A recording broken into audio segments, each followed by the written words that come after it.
நமச்சிவாய வாழ்க. நாதந்தாள் வாழ்க. இமைப்பொழுதும் என் நெஞ்சில் நீங்காதான் தாழ் வாழ்க. வாழ்க வளமுடன். அனைவருக்கும் இனிய வணக்கங்கள்.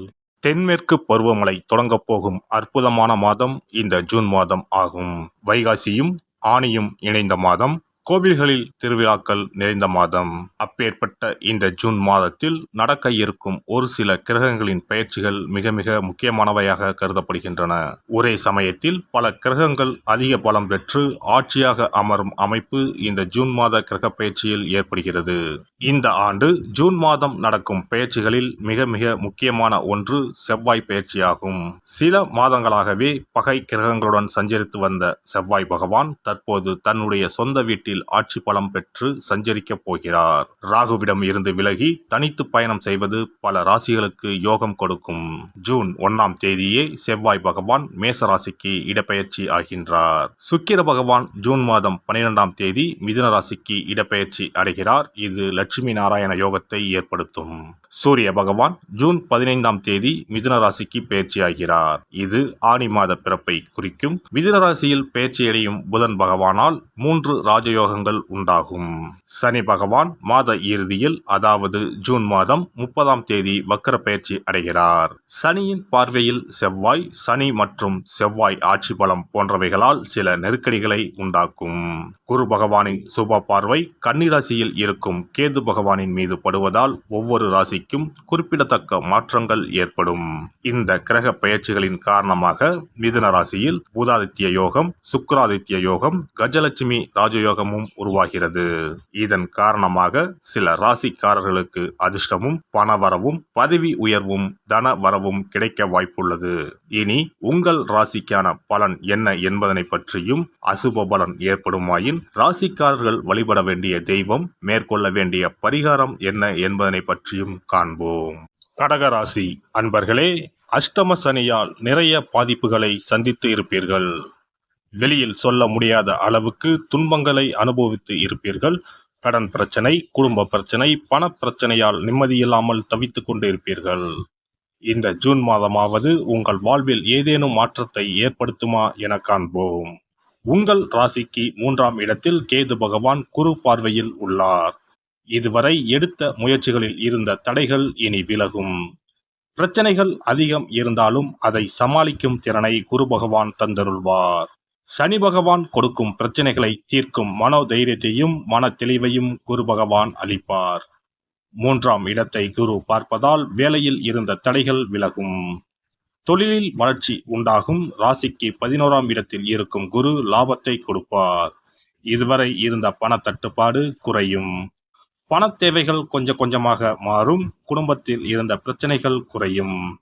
கடன் தொல்லைகள் குறையும். யாரையும் நம்பி ஜாமீன் கையெழுத்து போட வேண்டாம்.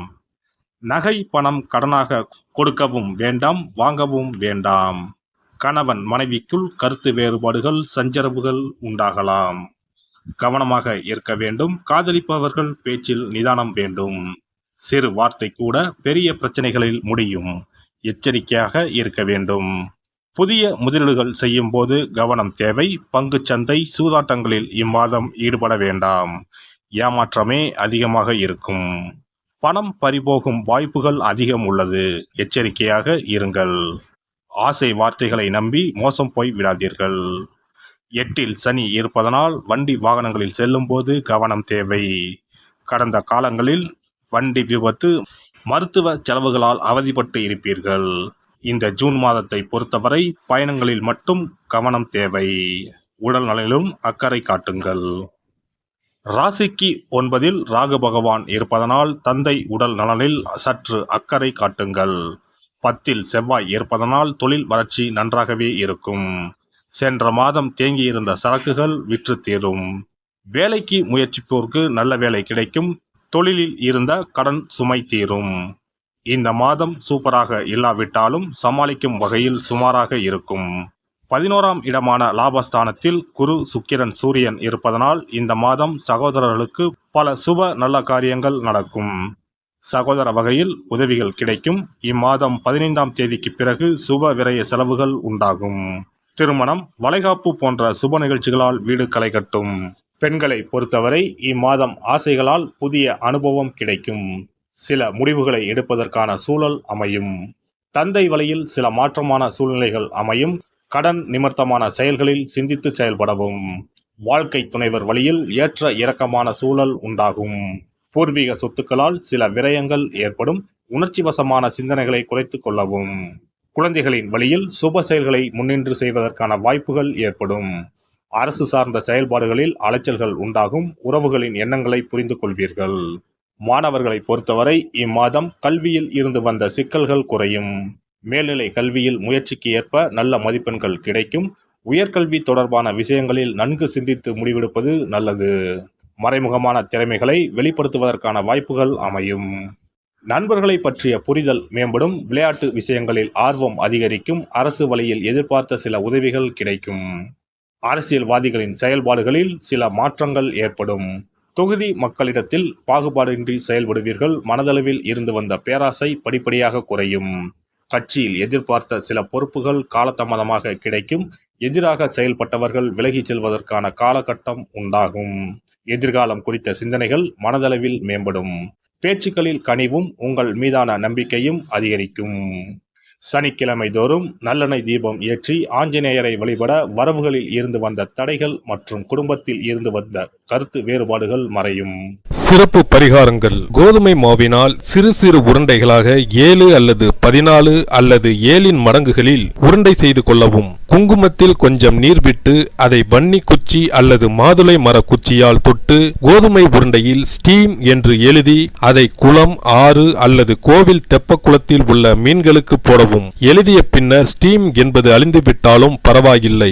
இவ்வாறு வெள்ளிக்கிழமை அல்லது ஞாயிற்றுக்கிழமைகளில் செய்து வர லட்சுமியின் அருள் உண்டாகி பணத்தட்டுப்பாடு நீங்கி செல்வம் சேர தொடங்கும். வெண்கடுகு சிறிது, 2 வத்தல் மிளகாய், 3 கல் உப்பு, பச்சை கற்பூரம் 3 இவை அனைத்தும் சேர்த்து வெள்ளை துணியில் போட்டு பின்பு அதை முடிந்து நல்லெண்ணெயில் நனைத்து வீட்டின் முன்பு இரவு 10 மணிக்கு மேல் எரிக்க ஏவல், பில்லி சூனியம் விலகும். தூங்கும் போது யாரோ அமுக்குவது போன்று இருப்பது, சிறுவர்கள் பயத்தில் சிறுநீர் கழிப்பது போன்ற தொந்தரவுகள் இருந்தால் படிகார கற்களை தூங்கும் அறையில் அல்லது தலையணைக்கு கீழே வைக்க வேண்டும். தோல்வி, அவமானம், எதிர்ப்புகள் ஆகியவற்றை சமாளிக்கும் மன வலிமையை அதிகரிக்க வாராகி அம்மனை மனதார வழிபட்டால் நிச்சயம் நல்ல பலன் கிடைக்கும். முடியவே முடியாது என்று நினைத்து கொண்டிருக்கும் காரியத்தை கூட உடனே முடித்து காட்டும் வல்லமை படைத்தவள் வாராகி அம்மன். இந்த வாராகி அம்மனுக்கு 8 சனிக்கிழமையில் சுத்தமான மண் அகல் விளக்கு ஒன்றை எடுத்து அதில் நல்லெண்ணெய் ஊற்றிக்கொள்ள வேண்டும். ஒரு கருநீல துணியை கட்டமாக வெட்டி அதில் கொஞ்சம் வெண்கடுகு சேர்த்து எல் தீபம் ஏற்றுவது போல முடிந்து கொள்ள வேண்டும். காலையில் 6 மணியிலிருந்து 7 மணி வரையிலான காலகட்டத்தில் அல்லது இரவு 8 மணியிலிருந்து 9 மணிக்குள் இந்த பரிகாரத்தை செய்துவிட வேண்டும். எல்லாம் வல்ல இறையருளால் நீங்களும் உங்கள் அன்பு குடும்பமும் உடல் நலம், நீலாயுள், நிறை செல்வம், உயர் புகழ், மெய்ஞானம் ஓங்கி வாழ்க வளமுடன். இந்த வீடியோ பதிவு உங்களுக்கு பிடித்திருந்தால் லைக் பண்ணுங்க, கமெண்ட் பண்ணுங்க, ஷேர் பண்ணுங்க, மறக்காம சப்ஸ்கிரைப் பண்ணுங்க, பக்கத்துல இருக்கிற பெல் பட்டனை கிளிக் பண்ணுங்க. நன்றி, வணக்கம். ஓம் நமச்சிவாய. சிவாய நம.